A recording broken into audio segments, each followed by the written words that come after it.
Welcome back to the program. Now, traders, bankers, economists, pretty much anyone who expected Egypt's central bank to devalue the country's currency has been sorely disappointed today. The Central Bank of Egypt held its prior rate of 8.78 Egyptian pounds to the dollar at Tuesday's foreign auction, where it had $120 million up for sale to financial institutions. Egypt has been facing a shortage in hard currency supply since 2011. In fact, its net foreign reserves rose slightly on a month-on-month basis to $17.5 billion by the end of June. But even at that level, that's still half what it was before 2011. Inflation, on the other hand, that was at the highest level in 30 months in June at 14.8%. Let's figure out exactly what went wrong. Yasser Hakim is live in Cairo tonight. Yasser, a devaluation was widely expected after Eid, so why did the central bank choose to not devalue?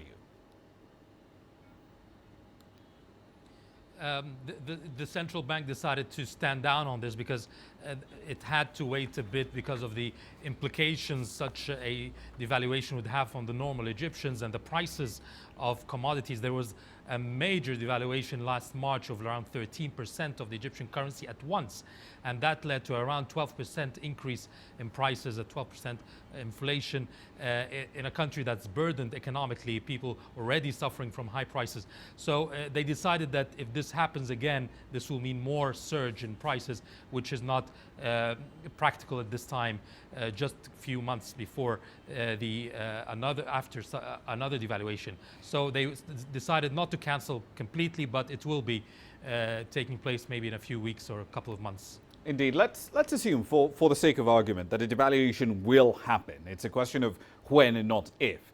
What data would the governor be looking at in order to trigger that decision to devalue?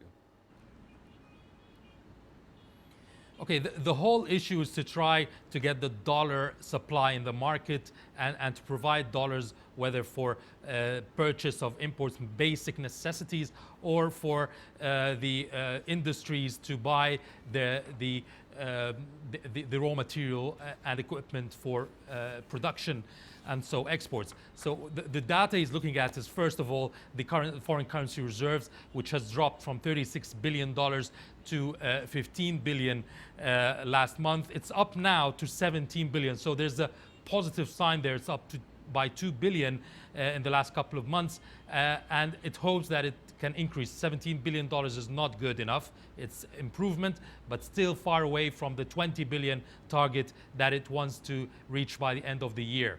You have the imports, it has to go down, and when you devaluate the currency, it helps to increase the prices. So you try to, Egyptians would not import as before. You try to devaluate the currency, so exports are increased because your value of your currency is much less. So you increase your exports and the product will be cheaper outside, and also more tourists can come here. It could be attractive for tourism because the currency is cheaper, expenses are easier, much less than going to other countries for your vacation. So hopes that this will also bring more dollar revenue. Indeed. We'll leave there for the time being. Thank you for the update. That's Yasser Hakim there, live, of course, in Cairo.